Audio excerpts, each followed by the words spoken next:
Guest has had hits like Rocky Mountain High and Annie's Song, of course. Tonight he's performing in Dublin, and he's just released 2 new albums called Earth Songs and Different Directions. It's welcome to John Denver. Good morning to you. Good morning to you. You've had a hectic schedule, haven't you? You've been working hard. I've been working very hard, yes ma'am.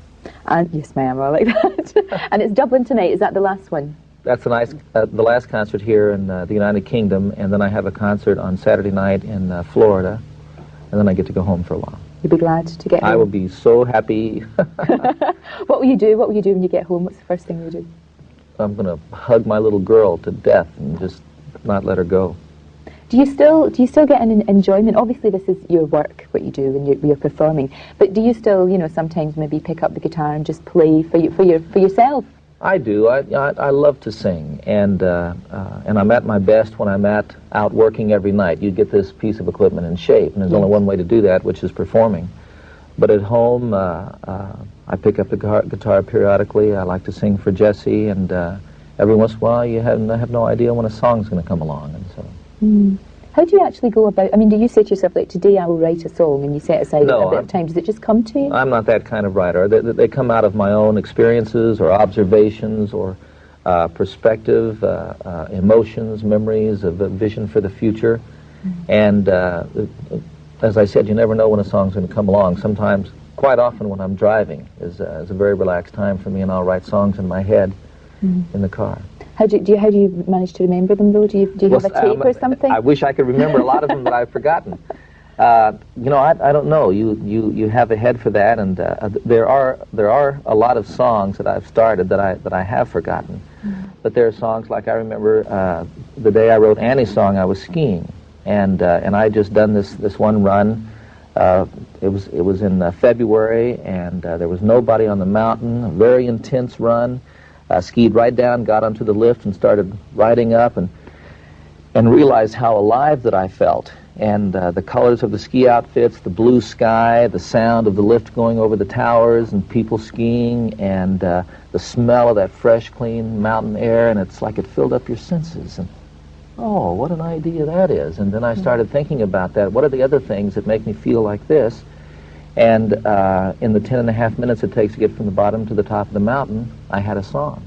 I skied down to my car, went straight home, picked up the guitar, and played it, and there it was, Annie's Song. Do you think that the best songs are those kind of ones? It's the ones that actually come to you very, very easily, if you like? Is it the ones that you slave over that tend to be a bit, perhaps not quite so good?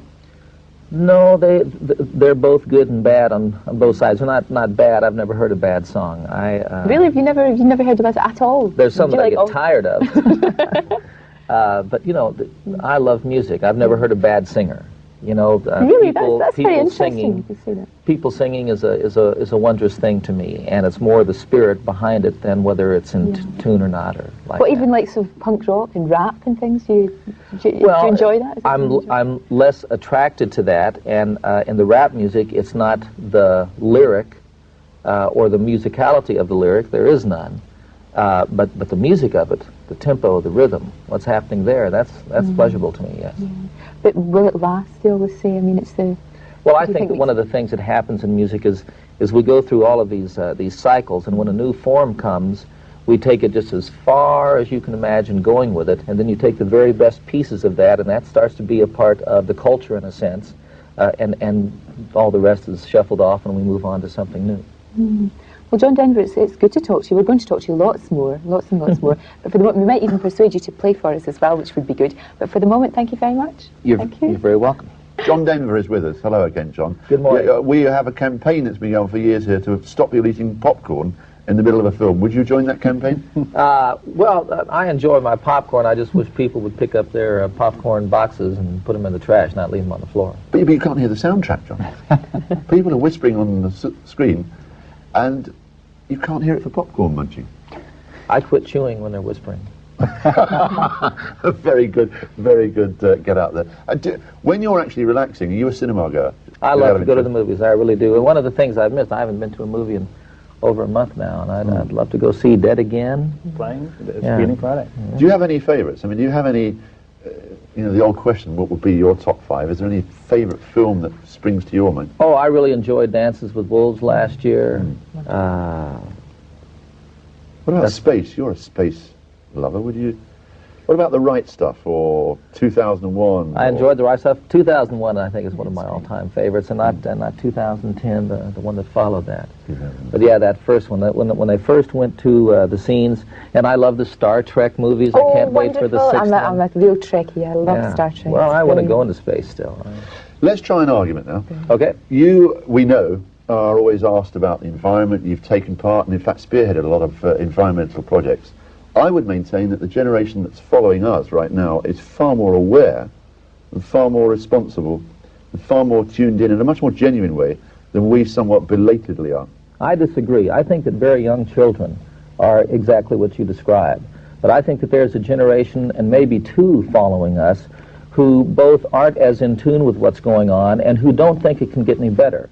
And in fact, my greatest fear right now is that I think that we're on a downward spiral around the Earth, the whole of human civilization, and if we turn it over to one, maybe two generations who don't think it can get any better, then I think we're signing our own death warrant. And I think something needs to happen to get these young people inspired about getting an education, to realize that the world can be what they dream it to be, and that it's up to them to make it that way. And that's why I wanted to fly in space, as a matter of fact. Yeah, where does this come from, the real ambition to go in space? Where's that from? Well, my father was a pilot. I've always been a science fiction buff.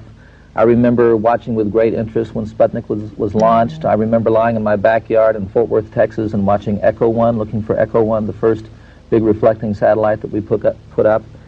And I've been involved with NASA for a long, long time. I received NASA's Public Service Medal for support of what they're doing.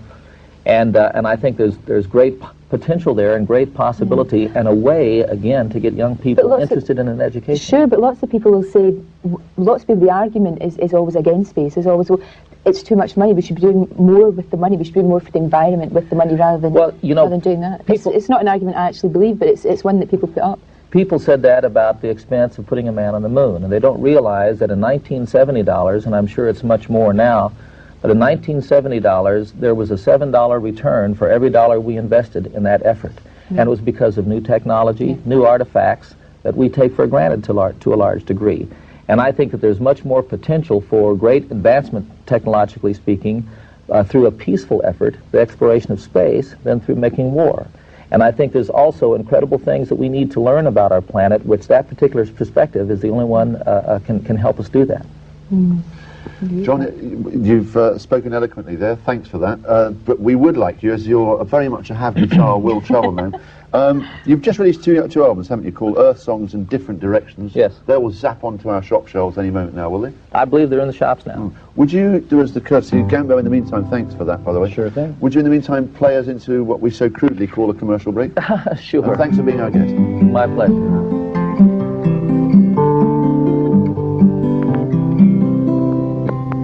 They say they love each other, I've no doubt they do. They say they'll always be together, that may not be true. They come from different places, different points of view. They find themselves in different spaces, everything's all brand new. Two different directions, too many different ways. One always on the road somewhere, the other one always stays. Too often unhappy, too often all alone. When you are moving in different directions,